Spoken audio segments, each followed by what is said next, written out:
We've had some exciting days in the last week, I would say, mostly good. Some of the things you're reading about in Los Angeles, thank goodness we sent out some wonderful National Guard. They've really helped, and a lot of problems they were having out there. They were afraid to do anything, and we sent out the troops, and they've done a fantastic job. So I want to thank them very much. I also want to thank you for being here as we discuss one of the most exciting parts of the One Big Beautiful Bill. It is indeed a big, beautiful bill, and it's doing very well. The Trump Accounts, as they call it, pilot program, which will make it possible for countless American children to have a strong start in life at no cost to the American taxpayer, absolutely no cost. It's going to have a huge impact. I want to thank House Speaker Mike Johnson for, number one, being a great speaker, and number two, perhaps slightly less important, for being here today. Thank you, Mike. Along with Chairman Jason Smith, who's fantastic, and Representatives French Hill, August Pfluger, Blake Moore, Rob Bresnahan, and Frank Lucas. Thank you all, fellas. Thank you very much. We appreciate it very much. Thanks as well to many top business leaders from Invest America, CEO, Council. It's been a wonderful council. They've come up with some fantastic ideas. We're putting them into use.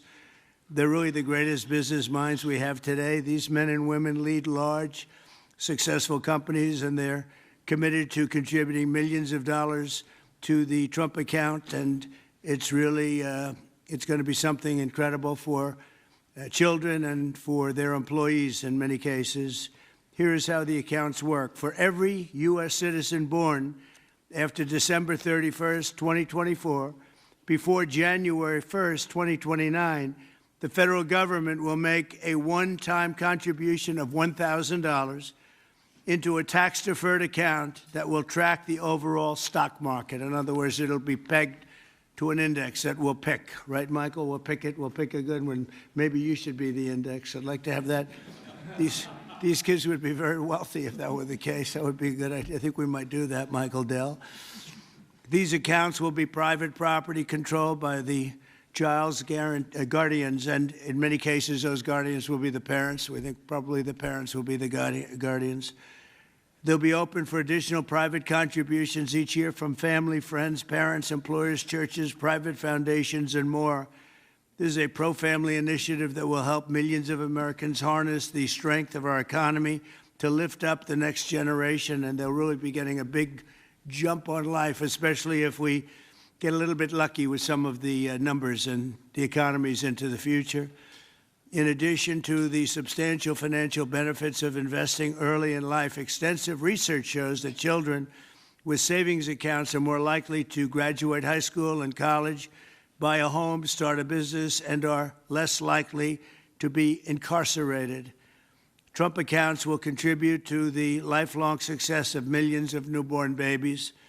They are fully, and this will be very interesting, I think, for everybody to hear, they are fully funded through targeted reforms in the One Big Beautiful Bill, like the $1.7 trillion in mandatory savings, welfare reforms to stop waste and fraud, a 3.5% remittance tax, and more.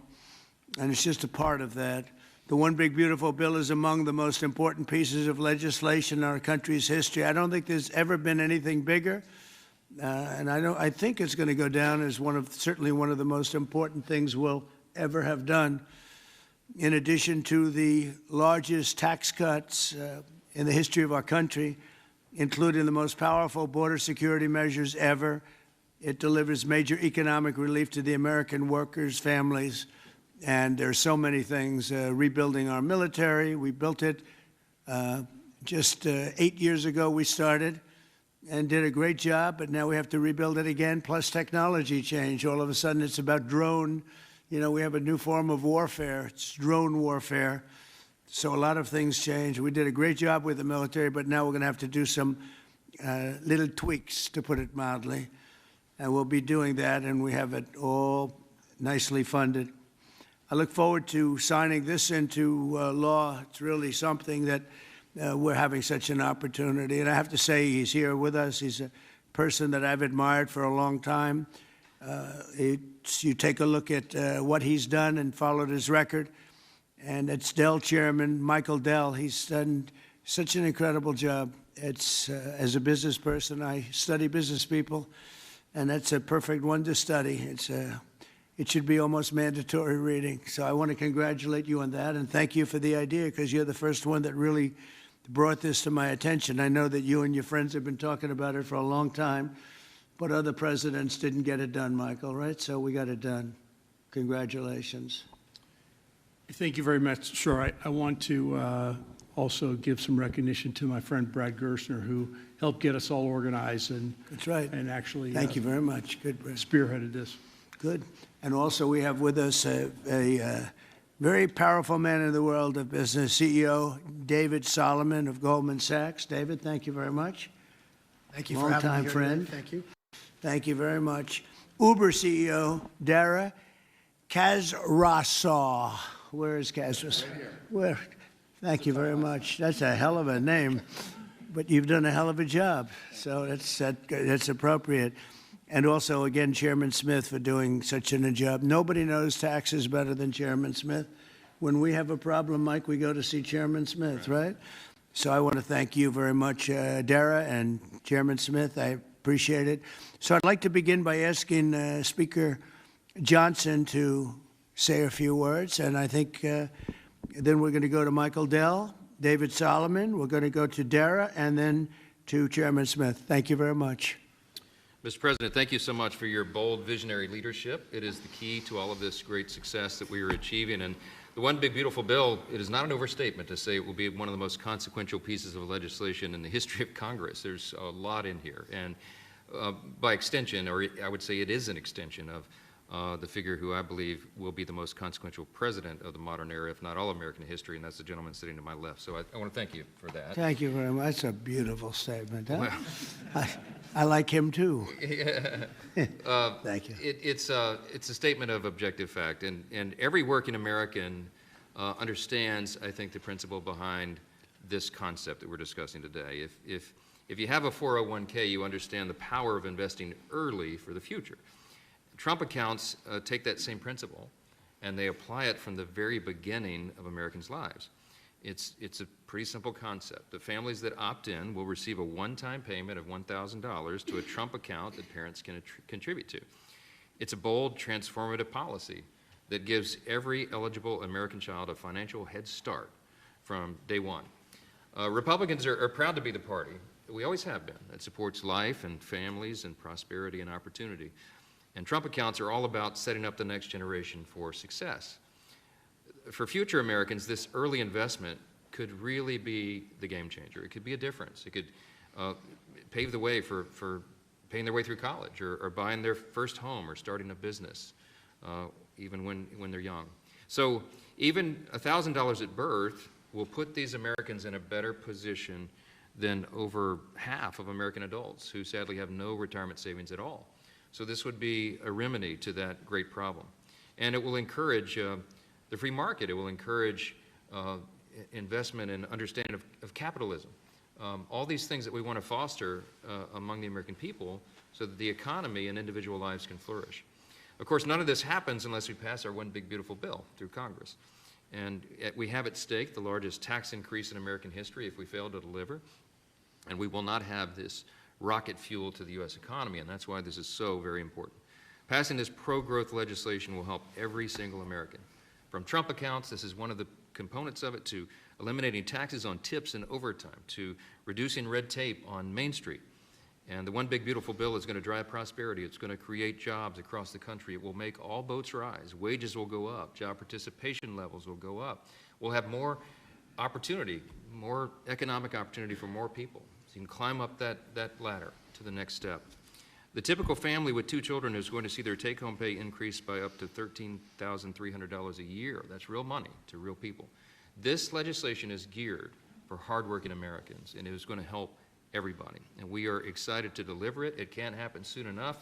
We are very close now to that finish line. After about 14 months worth of work that's gone into this, we're excited that we're almost there.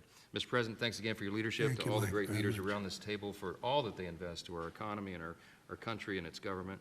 And I will, as we say in the House, I'll yield back. Thank you very much, Mike. I appreciate it. And again, for a great job. Thank you very much.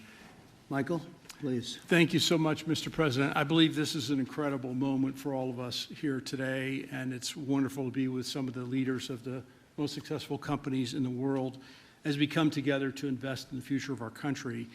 We see the Invest America Act and the establishment of these Trump accounts as a simple yet powerful way to transform lives. Decades of research have shown that giving children a financial head start profoundly impacts their long-term success. With these accounts, children will be much more likely to graduate from college, to start a business, to buy a home, and achieve lifelong financial stability. Dell Technologies is proud to be one of the very first companies to support the Invest America Act, a bill that provides every child with a $1,000 seed investment account at birth. This is a straightforward step with enduring benefits.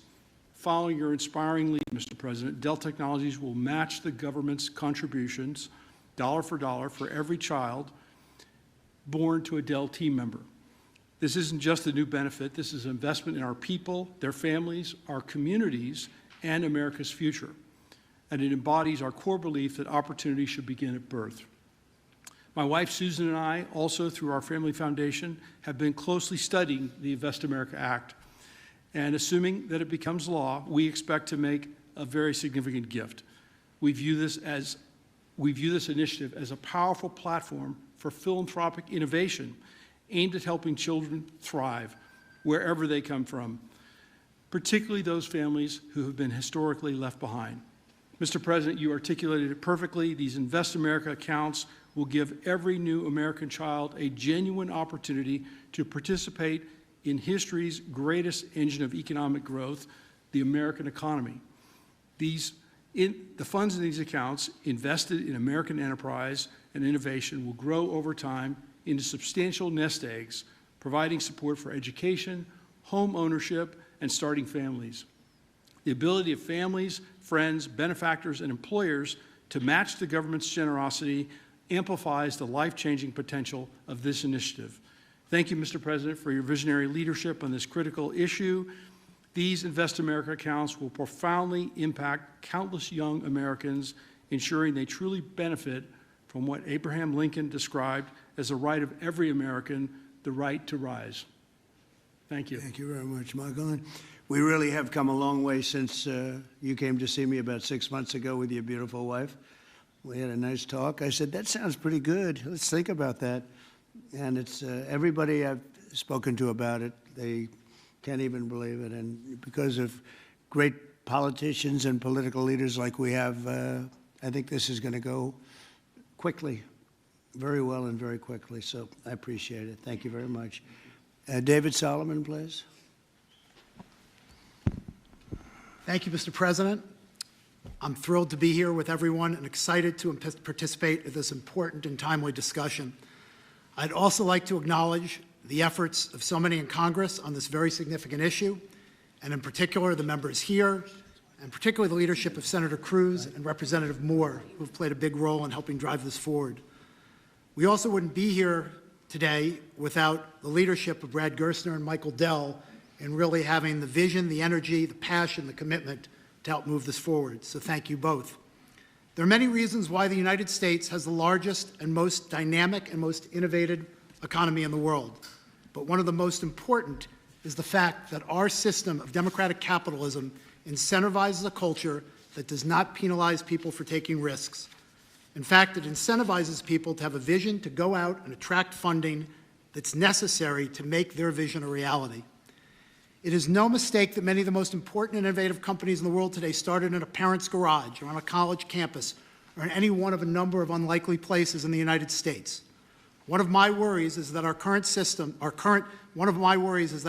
and future generations of young people don't fully appreciate and aren't as educated as well as they can be on markets and capitalism. And while capitalism is not perfect, it helps fuel the American dream.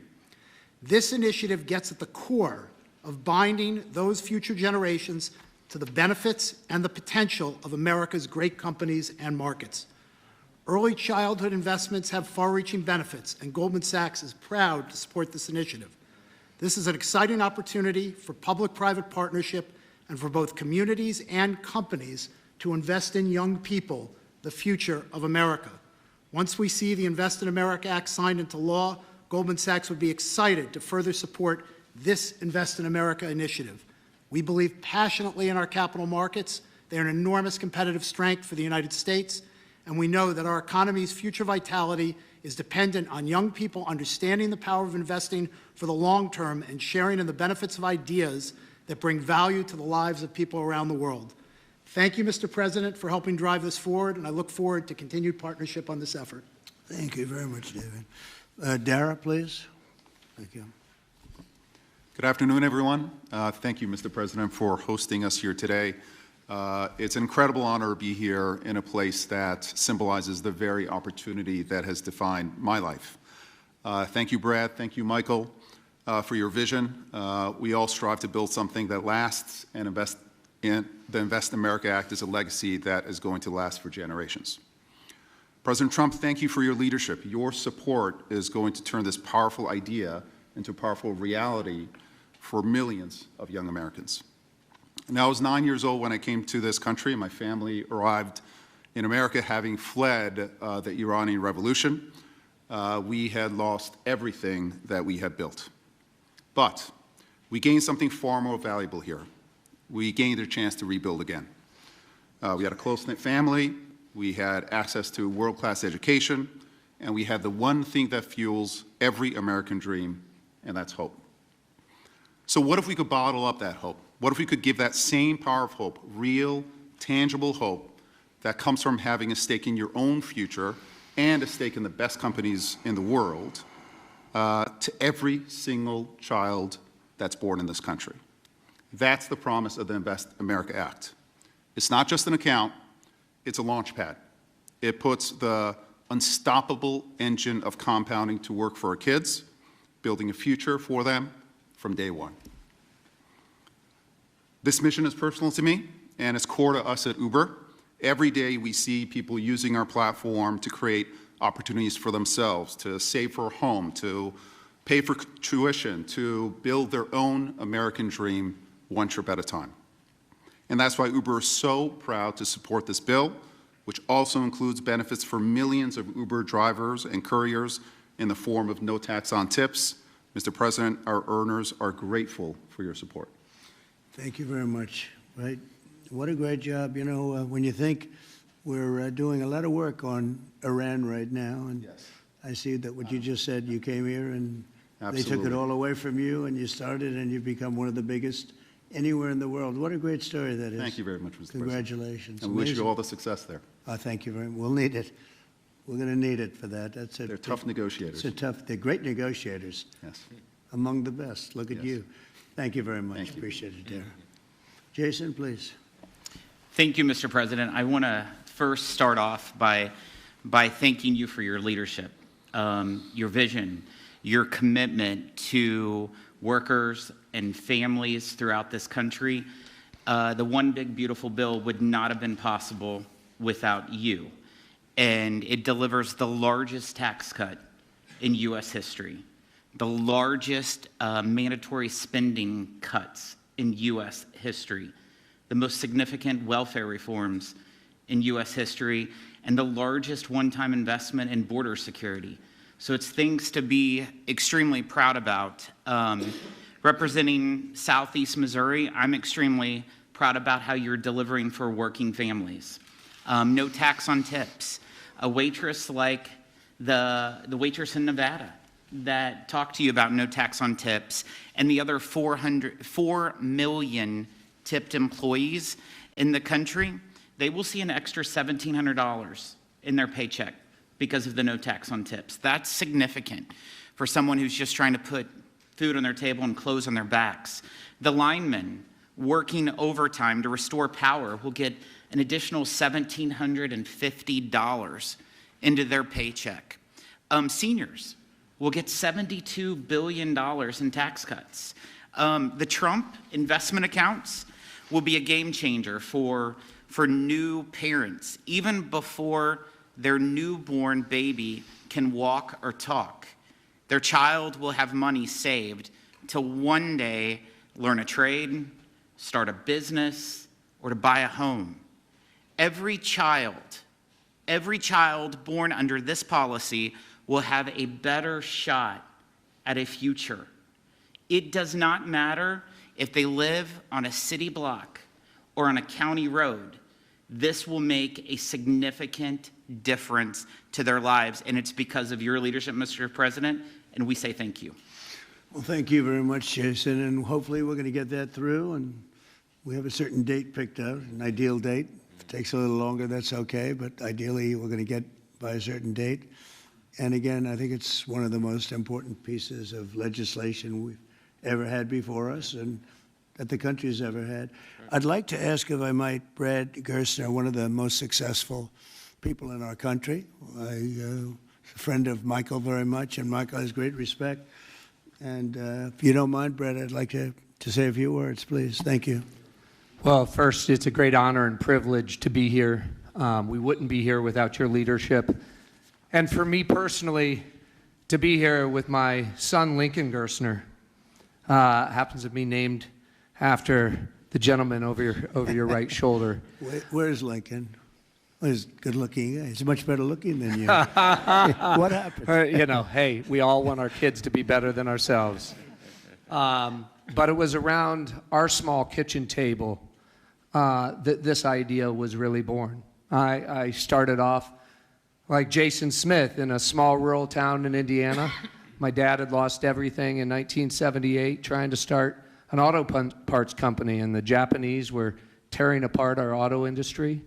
We had double-digit interest rates and inflation. Our family mortgaged the house to keep the company going and ultimately lost everything. So I know a little something about starting with nothing.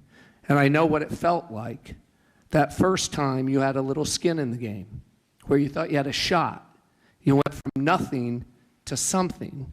And like Dara said, that is the great story of America. The promise that there's mobility, the promise we can move up that ladder. But today, we've moved to a society of dependency, right? I saw somebody answer the White House's tweet on this today by saying the answer to socialism is more capitalism. This is more capitalism. Yeah. This is aligning every child in America with the upside of free markets and the benefits. And that is your Main Street agenda, Mr. President. No tax on tips, that doesn't help rich folks. That helps the people who feel left out and left behind.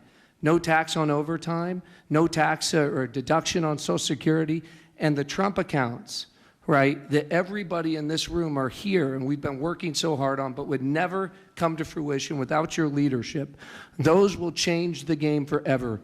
It makes America an ownership society again, because all of those kids will see the benefit of compounding. If you start with $1,000 and $750 is added a year by parents, grandparents, by churches, by the companies in this room who will all contribute to the accounts of the kids of their employees, by the great philanthropists in America. I think $750 is a low estimate per year. I think so. But if you do that, by age 18, Mr. President, these are worth $50,000.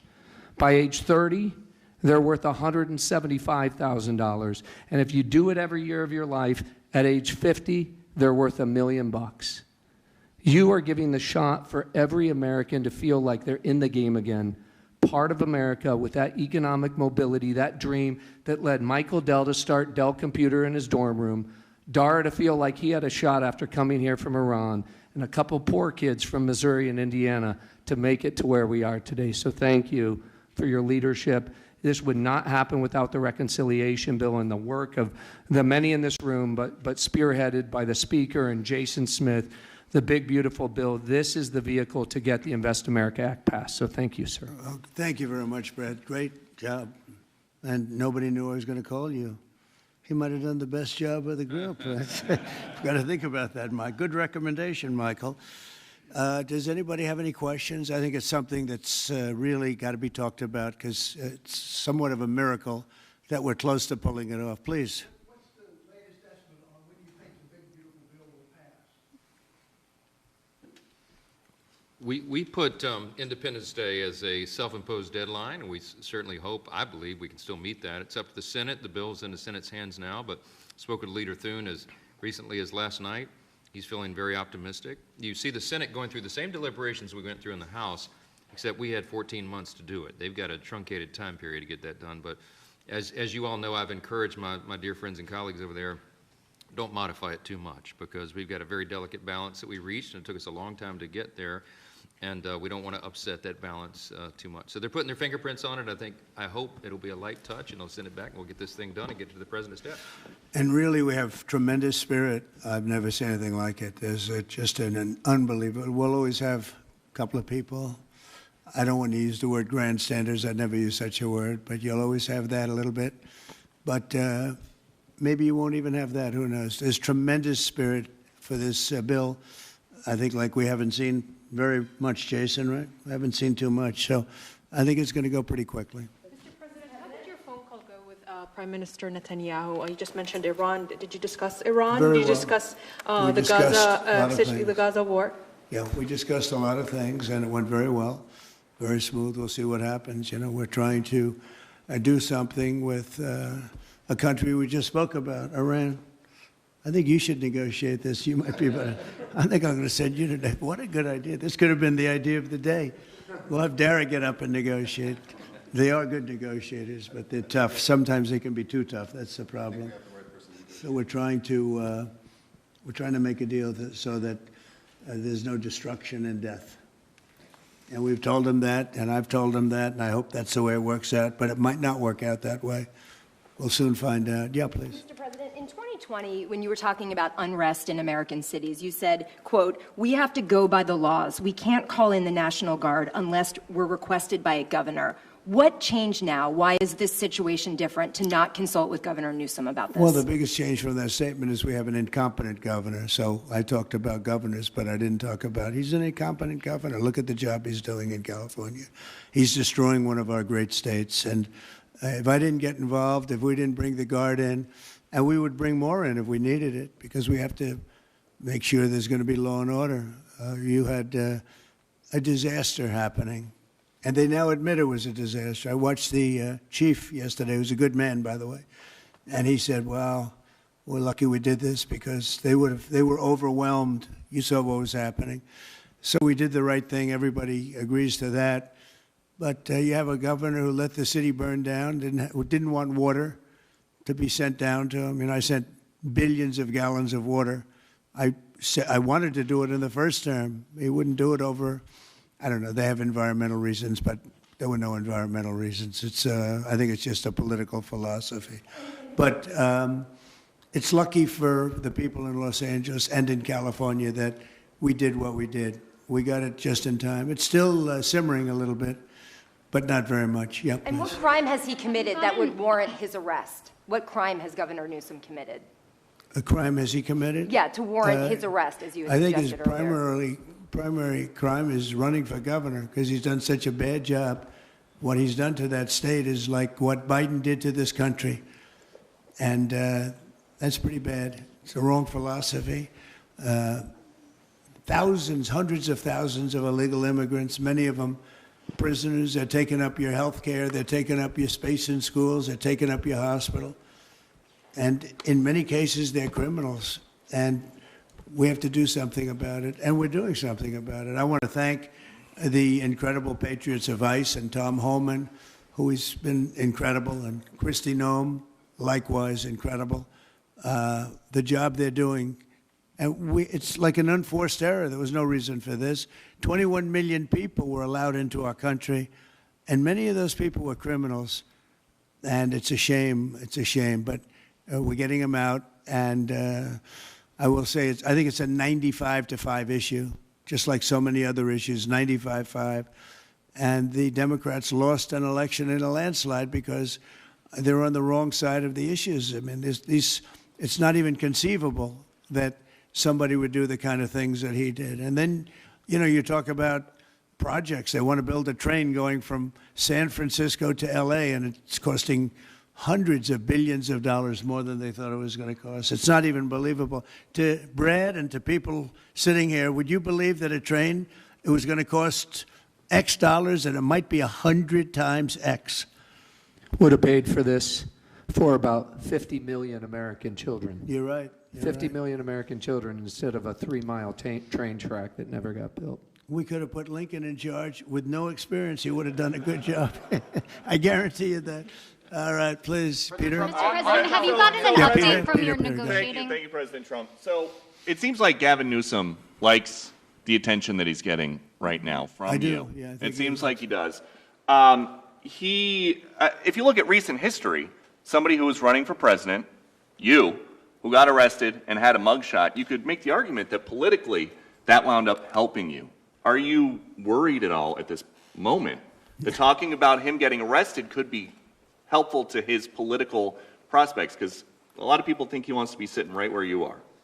Well, in my case, it was a witch hunt, and everybody knew it. And I was able to explain that during the process. Otherwise, I wouldn't be sitting here right now. And it was a total witch hunt. It's proven to be a witch hunt, and you see what's happened. In his case, it really is very obvious. You look at what's happened between the fires, I could name 10 things right now. We talk about the trains. We talk about all of the costs in California. You talk about all of the people that are flowing in, destroying life for everyone else. So no, I don't think it's going to help him. I think it's actually very bad for him. And right around the time that we were walking in here, the governor and the state attorney general said that they're going to sue you for sending the National Guard in. They're saying there's no invasion, there's no rebellion. The president is trying to manufacture chaos and crisis on the ground for his own political ends. Federalizing the California National Guard is an abuse of the president's authority under law. Well, But- you know, it's interesting. You watched the same clips as I did. Cars burning all over the place, people rioting. And by the way, we stopped it.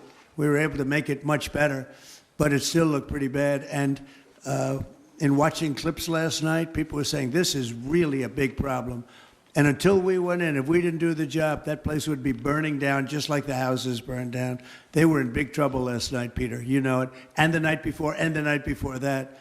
And I feel we had no choice. I don't want to see happen what happened so many times in this country. I watched Minneapolis burn.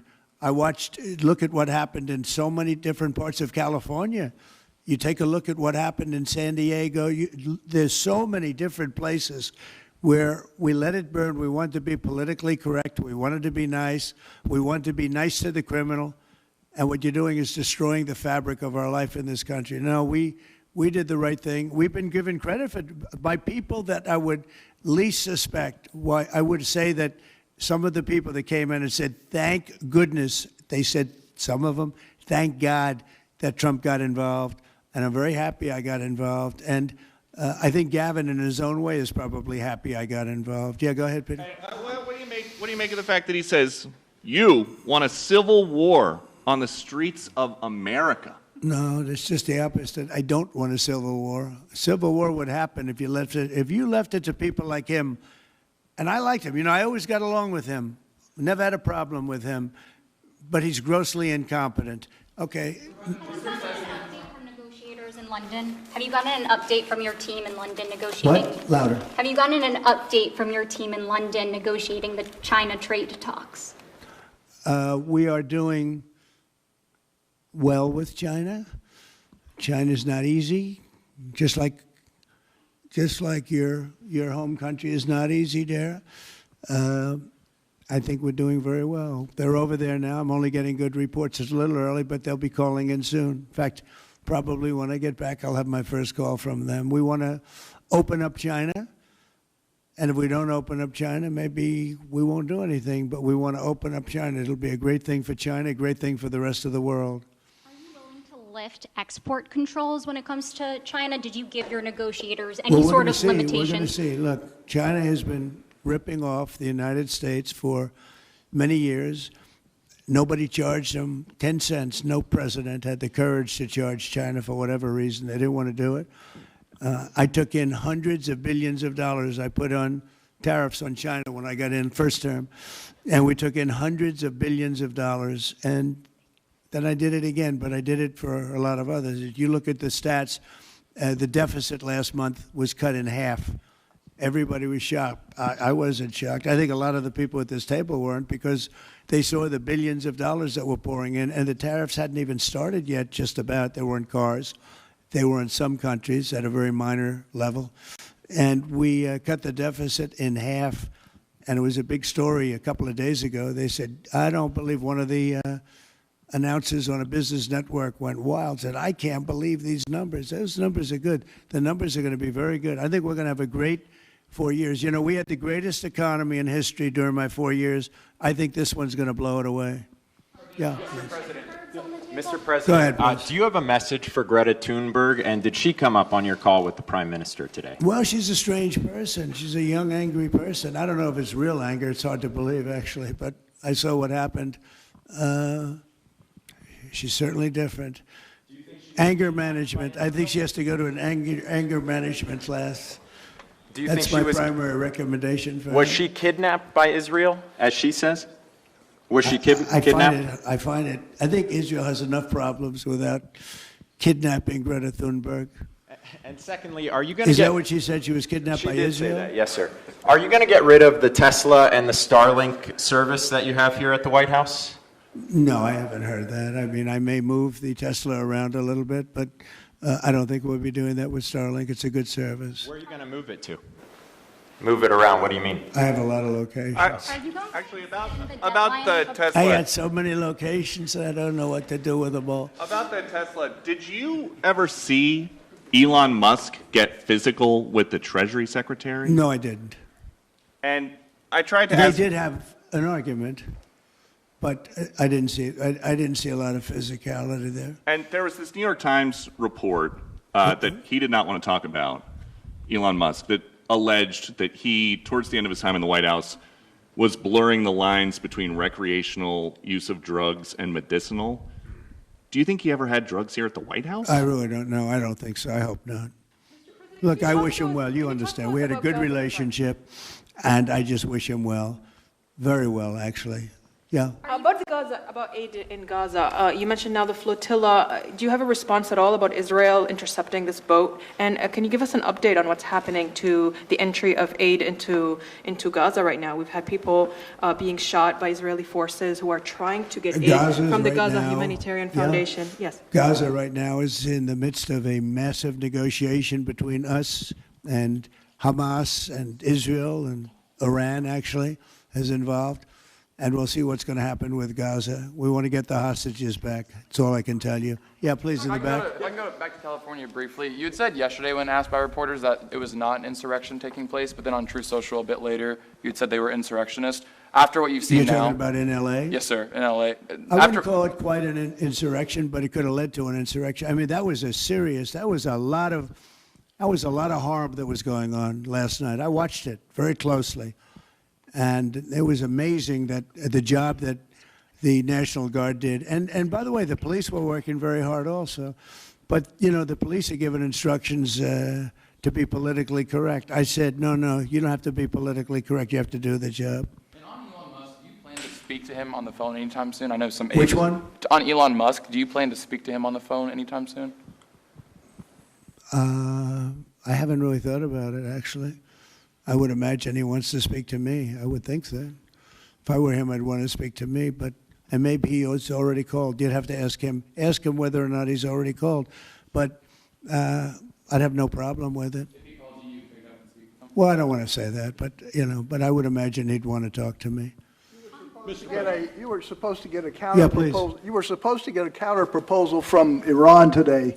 Have you gotten that proposal? And what is the main impediment? We have a meeting with Iran on Thursday, so we're going to wait till Thursday. And what's for the that main proposal. impediment to getting a deal? Well, they're just asking for things that you can't do. They don't want to give up what they have to give up. You know what that is. They seek enrichment. We can't have enrichment. We want just the opposite. And so far, they're not there. I hate to say that, because the alternative is a very, very dire one. But they're not there. They have given us their thoughts on the deal, and I said, it's just not acceptable. So this was the main topic for Prime Minister Netanyahu today when you spoke? I would say, yeah. I don't know what else. I can talk about the weather. Well, you can talk about Lebanon also, sir. Pretty much, The Lebanon. that's the main topic. Lebanon is the We ceasefire in talked about Lebanon. Lebanon Yes. also, yeah, we What- did. What about Lebanon, sir? Well, Lebanon's working very hard. They have a great new ambassador that I put there, a man I know very well. He's very smart. I didn't even know he was Lebanese. And I said, why would you want Lebanon? He said, I was born there. I love it. I love the people. I said, you know, it's very dangerous going to Lebanon. There are some ambassadorships that are wonderful. There are some that are dangerous. I said, Michel, his name is. It's a he, Michel, very elegant man. And I said, why would you want this? And he said, because I love my country and I love those people. I said, it's very dangerous. He goes, I don't care. This is not a man that lived on danger. He's a very successful man from here. And he wanted to be the ambassador despite probably a very dangerous situation he's going into. You see what's going on. But I had great respect for that. He loves that country. He loves it. He was born there. He loves the country. Yeah. Mr. President, you've got a big, beautiful parade coming up on Saturday. We do. What's your biggest expectations for that? And I've got a second question in regards to Gavin Newsom. Go ahead and talk about the big, beautiful parade. It's such a, thank you, Brian. It's such a, I think, important moment for this country. You know, 2 weeks ago I was calling people and back and forth with leaders, including President Putin, including French president, including lots of different people. And all of them said, we're celebrating victory in World War II. And I said, wow, isn't that amazing? We're the only one that wasn't celebrating, and we're the one that won the war. Now, Russia did help. They did lose 51 million people, in all fairness. People would say, oh, he's sticking up for Russia. No, they lost 51 million people. And, you know, we can't forget that. But France was celebrating. And, as you know, Hitler made a speech at the Eiffel Tower. But when I spoke to President Macron, he said, oh, we are celebrating the great victory of World War II. And I think that's great that he was doing it. But we're the one that won it, and we weren't celebrating. I said to myself, you know, isn't that crazy? And I think it's time for us to celebrate a little bit. You know, we've had a lot of victories. We won 2 world wars, and then we go out and change the name of the forts where we won the wars. You go out, we win world wars from Fort Robert E. Lee, from Fort Bragg, from all the different forts. And what do? We change the name of the forts because we want to be politically correct. So a lot of them we're changing back. You probably noticed Fort Bragg and others. But I think it's a time to celebrate our military. You know, we've rebuilt our military largely. Little low on ammunition. That's because it goes out very fast to other countries, one in particular. But we'll get that back very quickly. But we have a military the likes of which nobody has. Nobody comes close. We have the best equipment in the world. We make the best equipment in the world. There's no military like our military. We showed that with ISIS. I was told by the television generals it would take 4 years to win, and we did it in 3 weeks. And it was headed by General Raisin Kane, who's now the chairman of the Joint Chiefs of Staff. He's great. Just left him. No, I think it's time that we celebrate. And I sort of have to laugh at these people. Well, you know, you're going to spend a lot of money. A lot of that money is being paid for by me and people that make donations. I don't know if you know that. A lot of it won't even come out of the military. I think I can say that, Susie, right? We have people putting up money to do it. Not that it's necessary, because I think it's a great expenditure.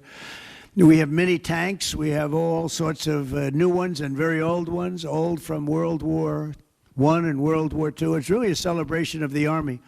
So the Army is a year older than the country. So next year we celebrate 250 years, but we're celebrating the Army on Flag Day. And it's not my birthday. It is my birthday, but I'm not celebrating my birthday. I'm celebrating Flag Day. It happens to be the same day, so I take a little heat. But Flag Day is the appropriate date. And we're celebrating 250 years of the Army, a great service. And remember, you know, think of it. We won so much. We won World War I, World War II, so much else. And then we became politically correct. But I can only tell you that I was told that ISIS would take anywhere from 4 to 5 years, and we did it in 3 weeks. You were there, you watched, right? We have the greatest military in the world. Nobody can beat us. As long as we have our right leadership, nobody can beat us. If we have stupid people running it, like you had in Afghanistan, when you look at that, first of all, Afghanistan should have been an easy victory as a war, but we were so sad the way we fought it, so ridiculous. We fight not to win, but we didn't used to be that way. And we're celebrating, because I think the day in Afghanistan was the saddest period of time in the history of our country. That was a Biden mess with bad generals like Milley and others. They were bad. They were incompetent generals. I know all the good ones and the bad ones. We got rid of most of the bad ones. But it was time to celebrate, and that's what we're doing. So it's on June 14th, and it's going to be a parade the likes of which I don't know if we've ever had a parade like that. It's going to be incredible. We have even though it's the Army, we have a lot of those Army airplanes flying over the top, and we have tanks all over the place. So we have thousands and thousands of soldiers going to bravely march down the streets. It's going to be a beautiful day, I think, and we're going to celebrate our country. You spoke of leadership, and real quickly, speaking of Gavin Newsom, is he the right leader for California, considering how massive their economy is and all these U.S. investments coming in? Is he the right governor and leader for the future of California and for U.S. investments? I don't think he is. I mean, I think he's done a terrible job. And, you know, he's a guy, I always got along with him. You look at his past statements about me. I was a great president. I always took care of California, you know, all that. But I'm just talking on results. You look, you know, he has the advantage of beautiful weather, maybe the best weather of any state when you think about it. Beautiful weather, beautiful ocean, beautiful everything. You have all the advantages, and he didn't take advantage of that. And he's let people come in by the millions who are overrunning your hospitals, your education system, and your police. Your police are being overrun. Look at what's happened. He should only be happy I sent in the military, because if I didn't send them in, you would have had a problem there, the likes of which we haven't seen in a long time. Yeah, please. Thank you, Brian, very much. Supersonic flight. Supersonic? Yes, sir. I know you just signed an executive order on it. Do you want to see a supersonic Air Force One in the next 10 years or so? Oh, well, I don't care too much about that, but I would like to see, you know, if you think about it, flight, the word flight's an interesting word, but it's probably the only category where we've actually gone backwards, because we used to have the Concorde, and we could fly to London, Brad, very quickly and nicely.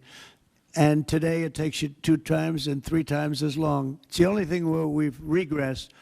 By the way, the Concorde, to my way of thinking, to this day, Michael, because you're very much into aesthetics, I know, but to this day was one of the most beautiful pieces of art I've ever seen. It was a piece of art, the beauty of the Concorde. It was the most beautiful plane, but it was you know, got you there in half the time.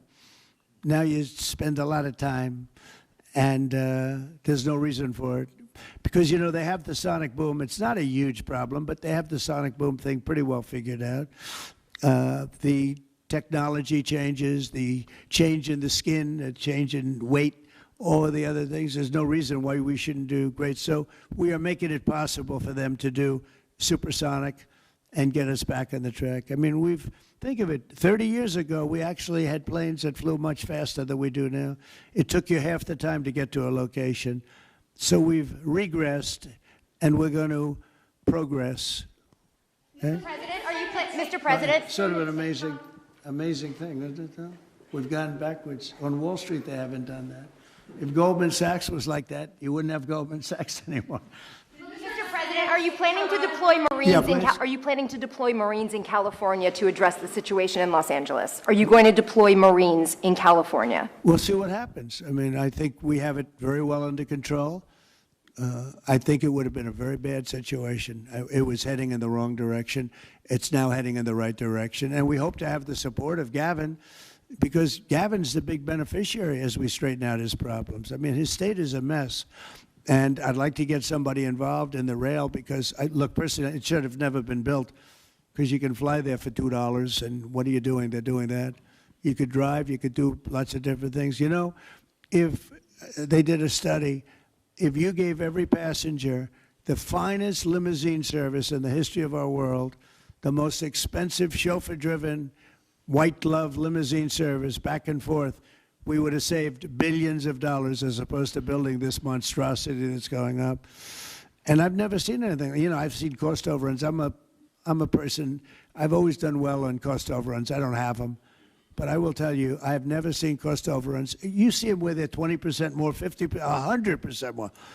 These are thousands of percent. Nobody even knows. They have no idea. And it was supposed to be from San Francisco to Los Angeles. Well, they just made it way outside of Los Angeles. Where it's stopping in the middle of, I don't want to say nowhere because I happen to like one of those little cities very much, but it's way short of the destination.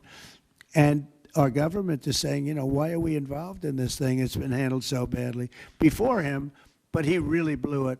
So, you know, all right, one more question. Speak to any of the discussions that were had there and the purpose of that retreat, your time at Camp David. What a what? Your time at Camp David. Can you speak to what discussions were had there and the purpose of that retreat? Well, I don't want to speak to discussions. I mean, I told you what we were there for a little bit. We had discussions on many topics. We had a group of people, large group of people, including generals and admirals and lots of others. And all I can say is our country's in great shape. We're in great shape economically. The bill that Mike and Jason and all the people are working on is going to be, I think, amazing. I think it's going to be one of the most important pieces of legislation we've ever had in this country. It's going to do things that you wouldn't believe. We're going to, you know, I have a very simple phrase. We ran an election on very simple words: make America great again. That's what we're doing. We're making it great. We're making it safe. We're making it beautiful. And we're making it very wealthy again. You know, wealth is okay. You need wealth to take care of lots of other people. We have to make our country better. It has to heal from 4 years of abuse. Our country was abused badly by a very incompetent person and a group of people that weren't incompetent, but they were radical left lunatics. And they ran the country with an auto pen. And I hope that law enforcement's looking at that very seriously. That's like a takeover of our country in a certain way, because this guy had no idea what he was doing. You saw that during the debate. You saw that in other cases. I mean, he had no idea. I saw it years ago. By the way, 40 years ago, he had no. He was bad 40 years ago. We're not just talking about. And they always like to say age, but it's not age. I know people 88, 89, 92. Bernie Marcus, who just passed away, was 95. I spoke to him a year before. He was 100%. It's not age. It's something else. But whatever it is, you can't have that in this country. The damage he's done to this country is unbelievable. But the good news is we've got much of it fixed already, and the rest of it will happen. Thank you all very much. Thank you.